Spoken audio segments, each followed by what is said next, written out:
Esther. Esther 1.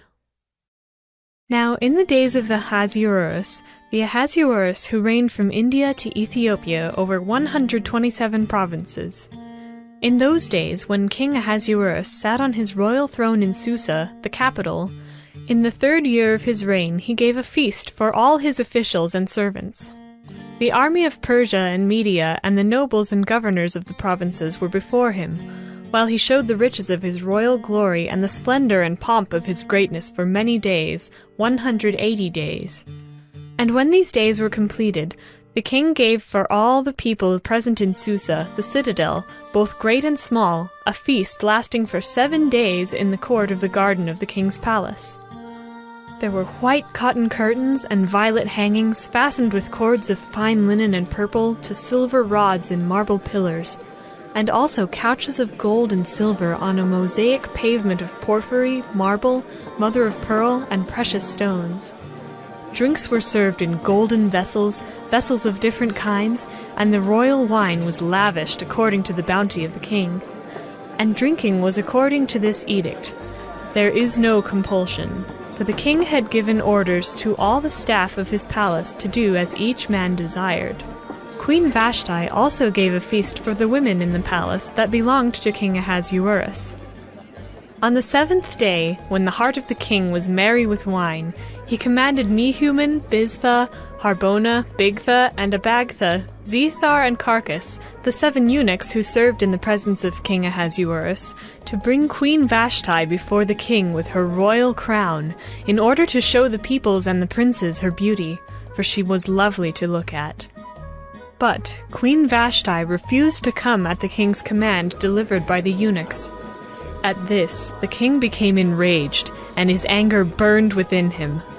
Then the king said to the wise men who knew the times, for this was the king's procedure toward all who were versed in law and judgment, the men next to him being Karshina, Shethar, Admatha, Tarshish, Meres, Marsina, and Memucan, the 7 princes of Persia and Media who saw the king's face and sat first in the kingdom. According to the law, what is to be done to Queen Vashti? Because she has not performed the command of King Ahasuerus, delivered by the eunuchs.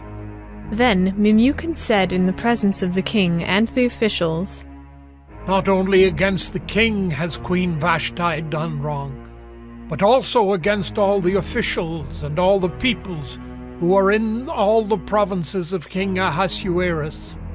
For the queen's behavior will be made known to all women, causing them to look at their husbands with contempt, since they will say, King Ahasuerus commanded Queen Vashti to be brought before him, and she did not come. This very day the noble women of Persia and Media, who have heard of the queen's behavior, will say the same to all the king's officials, and there will be contempt and wrath in plenty.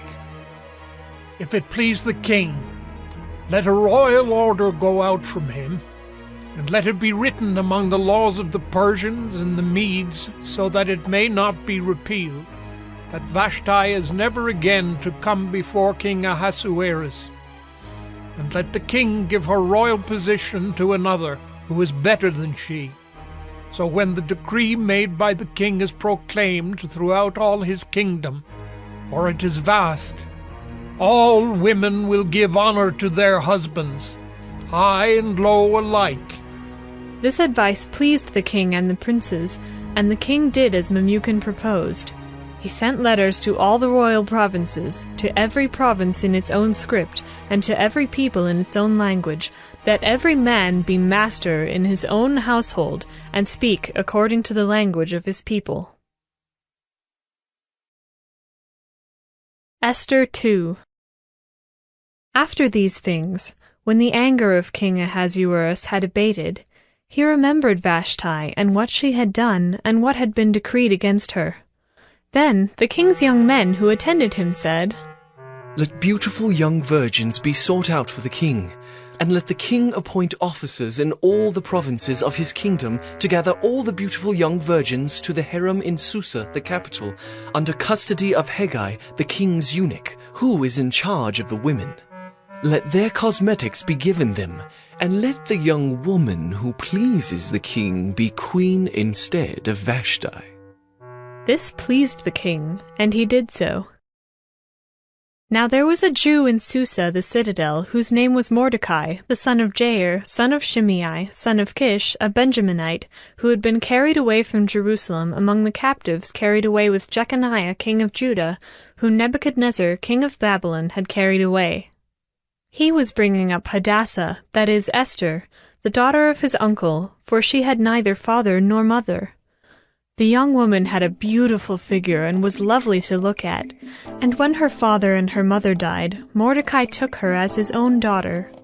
So when the king's order and his edict were proclaimed, and when many young women were gathered in Susa the citadel in custody of Hegai, Esther also was taken into the king's palace and put in custody of Hegai, who had charge of the women. And the young woman pleased him and won his favor, and he quickly provided her with her cosmetics and her portion of food, and with 7 chosen young women from the king's palace, and advanced her and her young women to the best place in the harem. Esther had not made known her people or kindred, for Mordecai had commanded her not to make it known. And every day Mordecai walked in front of the court of the harem to learn how Esther was and what was happening to her. Now when the turn came for each young woman to go into King Ahasuerus, after being 12 months under the regulations for the women, since this was the regular period of their beautifying, 6 months with oil of myrrh and 6 months with spices and ointments for women.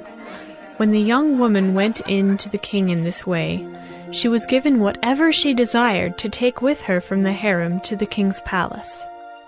In the evening she would go in, and in the morning she would return to the second harem in custody of Sheashgaz, the king's eunuch, who was in charge of the concubines. She would not go in to the king again unless the king delighted in her, and she was summoned by name. When the turn came for Esther, the daughter of Abihail, the uncle of Mordecai, who had taken her as his own daughter, to go into the king, she asked for nothing except what Hegai, the king's eunuch, who had charge of the women, advised. Now Esther was winning favor in the eyes of all who saw her, and when Esther was taken to King Ahasuerus into his royal palace, in the 10th month, which is the month of Tebeth, in the 7th year of his reign, the king loved Esther more than all the women, and she won grace and favor in his sight more than all the virgins, so that he set the royal crown on her head, and made her queen instead of Vashti.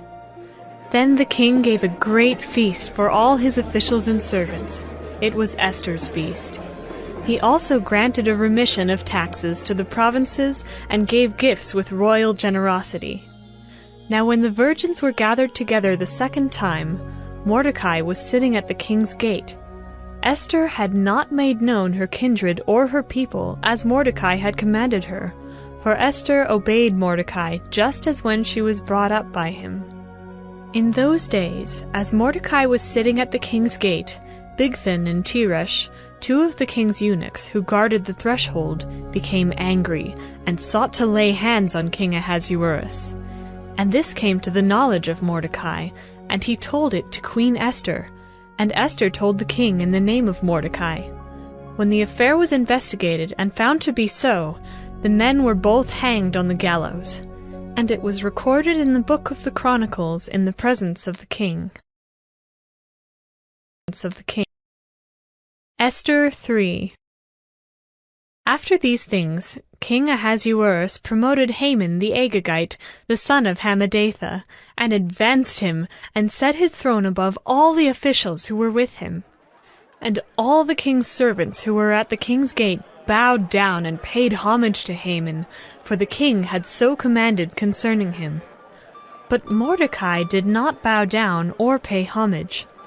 Then the king's servants who were at the king's gate said to Mordecai, "Why do you transgress the king's command?" And when they spoke to him day after day, and he would not listen to them, they told Haman, in order to see whether Mordecai's words would stand, for he had told them that he was a Jew. And when Haman saw that Mordecai did not bow down or pay homage to him, Haman was filled with fury. But he disdained to lay hands on Mordecai alone. So, as they had made known to him the people of Mordecai, Haman sought to destroy all the Jews, the people of Mordecai, throughout the whole kingdom of Ahasuerus. In the 1st month, which is the month of Nisan, in the 12th year of King Ahasuerus, they cast pure, that is, they cast lots before Haman day after day. And they cast it month after month, till the 12th month, which is the month of Adar. Then Haman said to King Ahasuerus, There is a certain people scattered abroad and dispersed among the peoples in all the provinces of your kingdom. Their laws are different from those of every other people, and they do not keep the king's laws, so that it is not to the king's profit to tolerate them. If it please the king, let it be decreed that they be destroyed, and I will pay 10,000 talents of silver into the hands of those who have charge of the king's business, that they may put it into the king's treasuries. So the king took his signet ring from his hand and gave it to Haman the Agagite, the son of Hammedatha, the enemy of the Jews. And the king said to Haman, The money is given to you, the people also, to do with them as it seems good to you.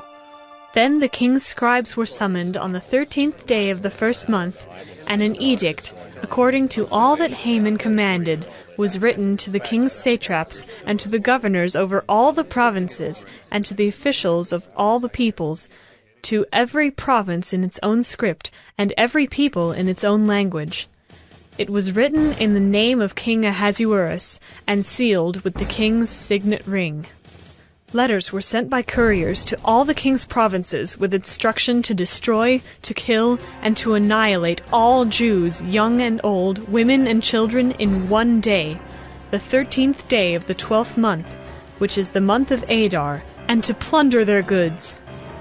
A copy of the document was to be issued as a decree in every province by proclamation to all the peoples to be ready for that day. The couriers went out hurriedly by order of the king, and the decree was issued in Susa the citadel.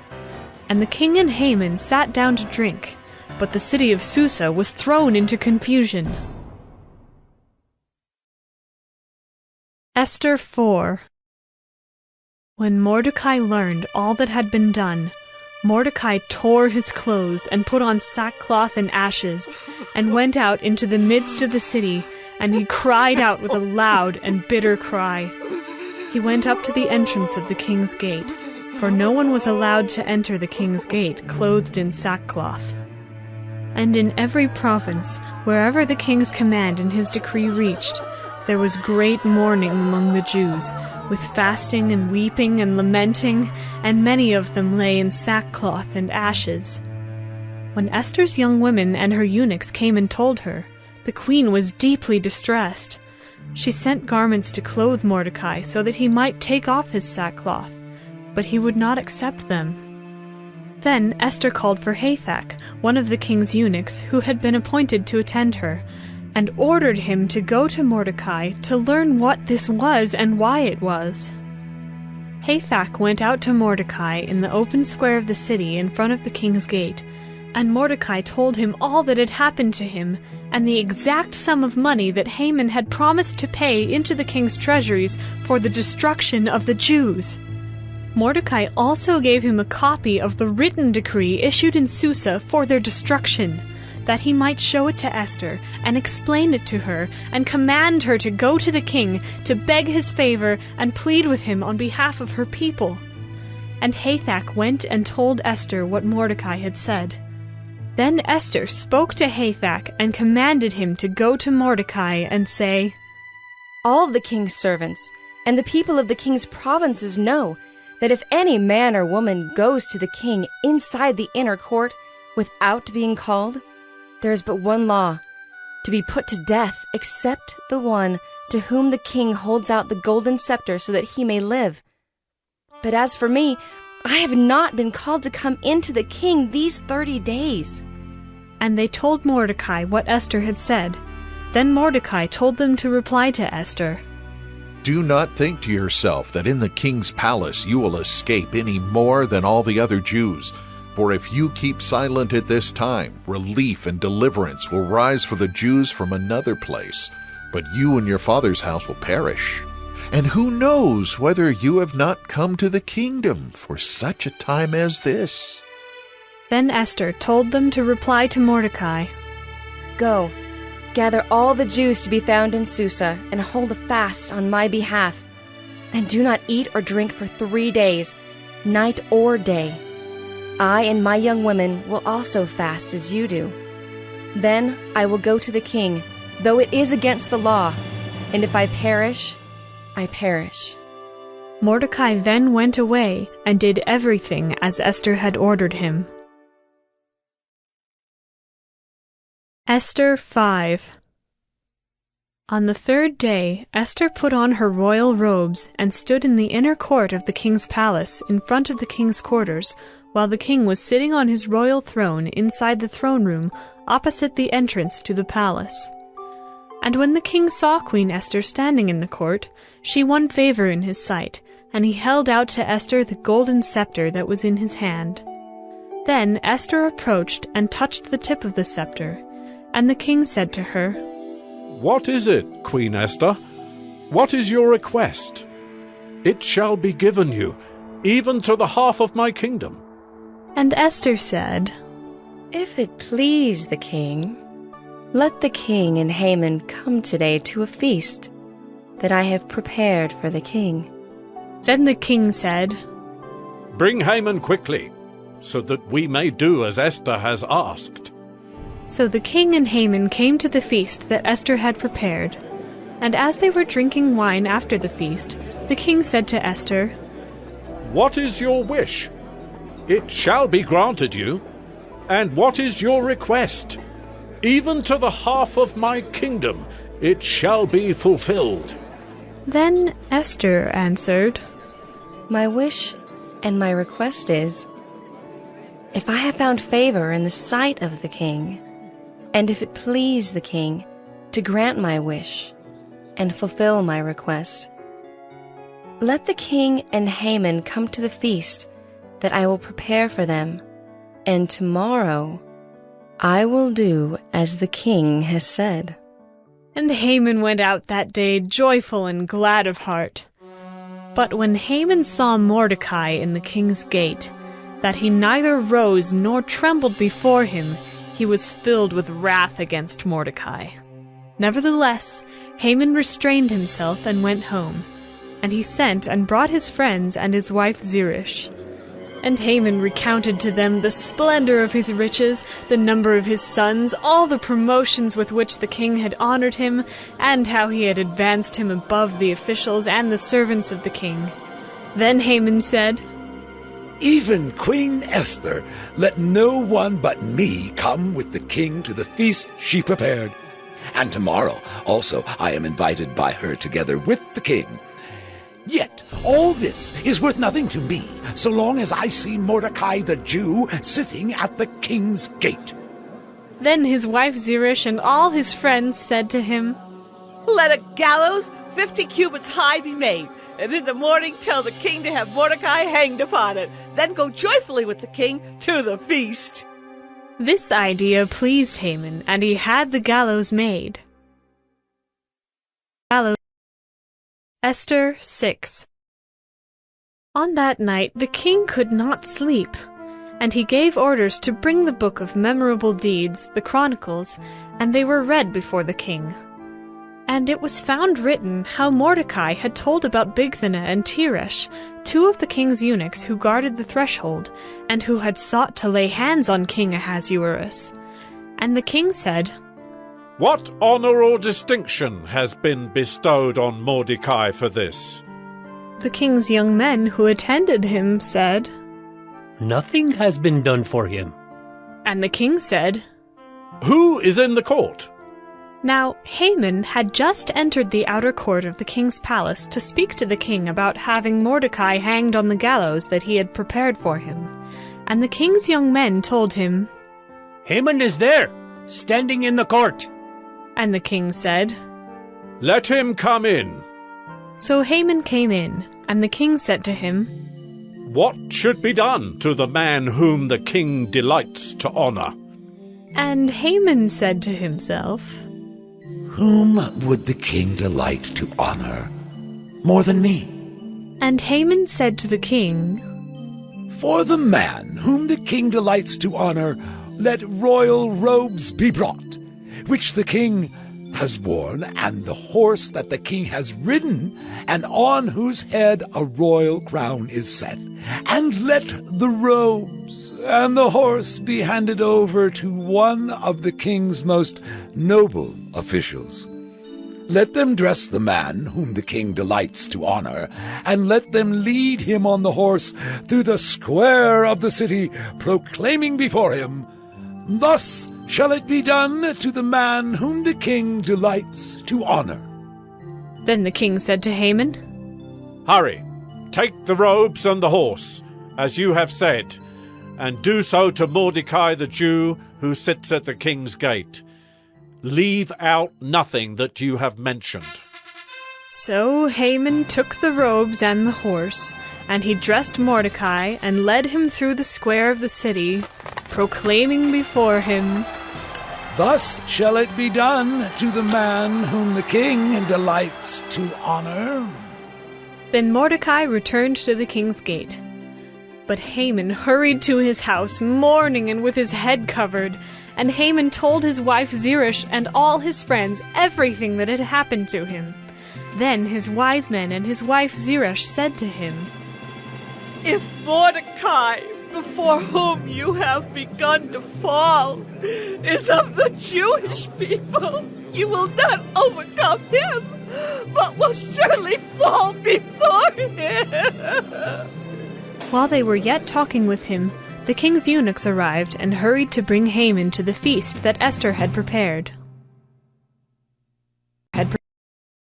Esther 7. So the king and Haman went in to feast with Queen Esther. And on the second day, as they were drinking wine after the feast, the king again said to Esther, What is your wish, Queen Esther? It shall be granted you. And what is your request? Even to the half of my kingdom it shall be fulfilled.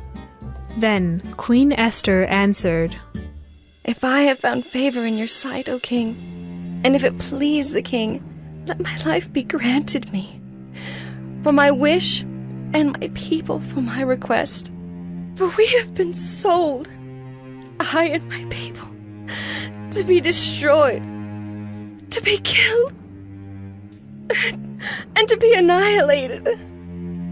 If we had been sold merely as slaves, men and women, I would have been silent, for our affliction is not to be compared with the loss to the king.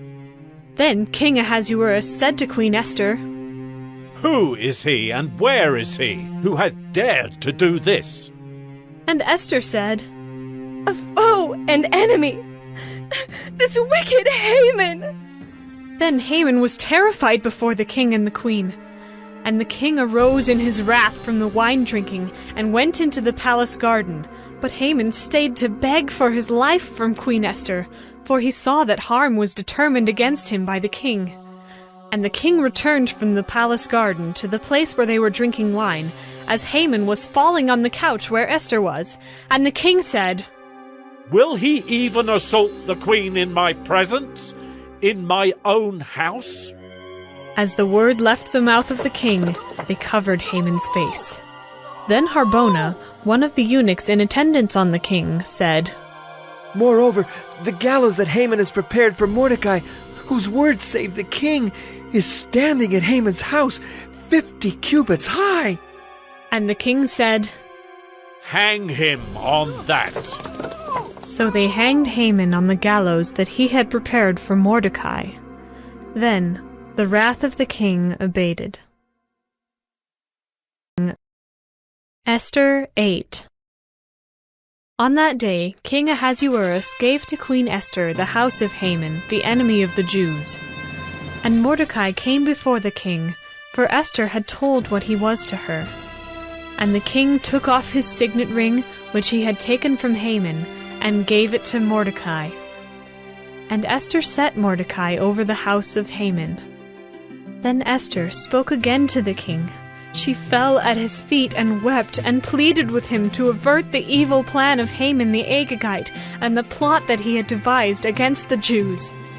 When the king held out the golden scepter to Esther, Esther rose and stood before the king, and she said, "If it please the king, and if I have found favor in his sight, and if the thing seems right before the king, and I am pleasing in his eyes, let an order be written to revoke the letters devised by Haman the Agagite, the son of Hammedatha, which he wrote to destroy the Jews, who are in all the provinces of the king.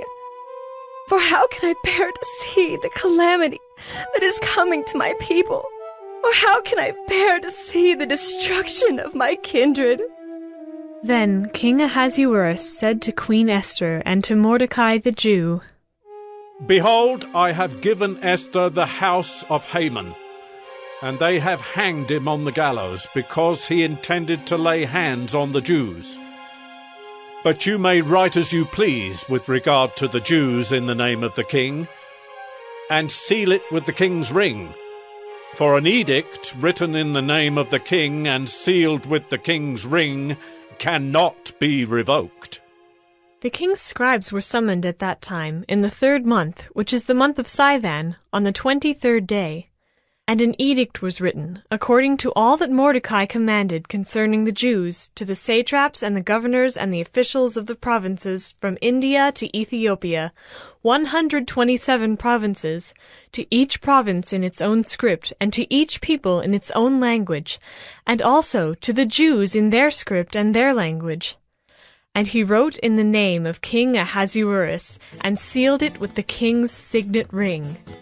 Then he sent the letters by mounted couriers riding on swift horses that were used in the king's service, bred from the royal stud, saying that the king allowed the Jews who were in every city to gather and defend their lives, to destroy, to kill, and to annihilate any armed force of any people or province that might attack them, children and women included, and to plunder their goods, on one day throughout all the provinces of King Ahasuerus, on the 13th day of the 12th month, which is the month of Adar. A copy of what was written was to be issued as a decree in every province, being publicly displayed to all peoples, and the Jews were to be ready on that day to take vengeance on their enemies. So the couriers, mounted on their swift horses that were used in the king's service, rode out hurriedly, urged by the king's command. And the decree was issued in Susa, the citadel. Then Mordecai went out from the presence of the king in royal robes of blue and white, with a great golden crown and a robe of fine linen and purple, and the city of Susa shouted and rejoiced. The Jews had light and gladness and joy and honor. And in every province and in every city, wherever the king's command and his edict reached, there was gladness and joy among the Jews, a feast and a holiday. And many from the peoples of the country declared themselves Jews, for fear of the Jews had fallen on them. Esther 9. Now in the 12th month, which is the month of Adar, on the 13th day of the same, when the king's command and edict were about to be carried out, on the very day when the enemies of the Jews hoped to gain the mastery over them, the reverse occurred. The Jews gained mastery over those who hated them. The Jews gathered in their cities throughout all the provinces of King Ahasuerus to lay hands on those who sought their harm. And no one could stand against them, for the fear of them had fallen on all peoples. All the officials of the provinces and the satraps and the governors and the royal agents also helped the Jews, for the fear of Mordecai had fallen on them. For Mordecai was great in the king's house, and his fame spread throughout all the provinces, for the man Mordecai grew more and more powerful. The Jews struck all their enemies with the sword, killing and destroying them, and did as they pleased to those who hated them. In Susa the citadel itself the Jews killed and destroyed 500 men, and also killed Parshandatha, and Dalphon, and Aspatha, and Poratha, and Adalia, and Aridatha, and Parmashta, and Arisai, and Aridai, and Vizatha, the 10 sons of Haman, the son of Hammedatha, the enemy of the Jews. But they laid no hand on the plunder. That very day the number of those killed in Susa the citadel was reported to the king. And the king said to Queen Esther, In Susa the citadel the Jews have killed and destroyed 500 men, and also the 10 sons of Haman. What then have they done in the rest of the king's provinces? Now what is your wish? It shall be granted to you. And what further is your request? It shall be fulfilled. And Esther said, If it please the king, let the Jews who are in Susa be allowed tomorrow also to do according to this day's edict, and let the 10 sons of Haman be hanged on the gallows. So the king commanded this to be done. A decree was issued in Susa, and the 10 sons of Haman were hanged. The Jews who were in Susa gathered also on the 14th day of the month of Adar, and they killed 300 men in Susa, but they laid no hands on the plunder. Now the rest of the Jews who were in the king's provinces also gathered to defend their lives, and got relief from their enemies, and killed 75,000 of those who hated them, but they laid no hands on the plunder. This was on the 13th day of the month of Adar, and on the 14th day they rested and made that a day of feasting and gladness. But the Jews who were in Susa gathered on the 13th day and on the 14th, and rested on the 15th day, making that a day of feasting and gladness. Therefore the Jews of the villages, who live in the rural towns, hold the 14th day of the month of Adar as a day for gladness and feasting, as a holiday, and as a day on which they send gifts of food to one another. And Mordecai recorded these things, and sent letters to all the Jews who were in all the provinces of King Ahasuerus, both near and far, obliging them to keep the 14th day of the month Adar, and also the 15th day of the same, year by year, as the days on which the Jews got relief from their enemies, and as the month that had been turned for them from sorrow into gladness, and from mourning into a holiday, that they should make them days of feasting and gladness, days for sending gifts of food to one another, and gifts to the poor. So the Jews accepted what they had started to do, and what Mordecai had written to them. For Haman the Agagite, the son of Hammedatha, the enemy of all the Jews, had plotted against the Jews to destroy them, and had cast pure, that is, cast lots, to crush and to destroy them. But when it came before the king, he gave orders in writing that his evil plan that he had devised against the Jews should return on his own head, and that he and his sons should be hanged on the gallows. Therefore they called these days Purim, after the term pure. Therefore, because of all that was written in this letter, and of what they had faced in this matter, and of what had happened to them, the Jews firmly obligated themselves and their offspring and all who joined them, that without fail they would keep these 2 days according to what was written, and at the time appointed every year.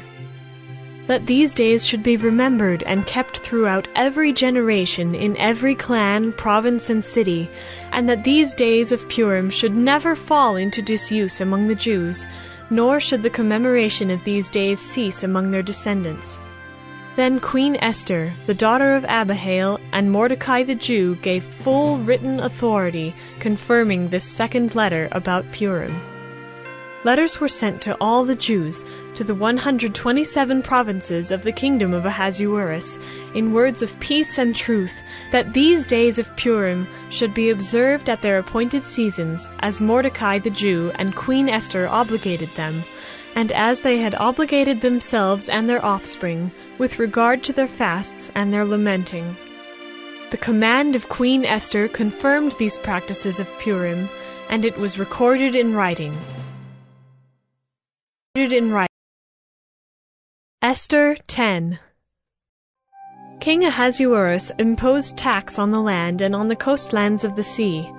And all the acts of his power and might, and the full account of the high honor of Mordecai, to which the king advanced him, are they not written in the book of the Chronicles of the kings of Media and Persia?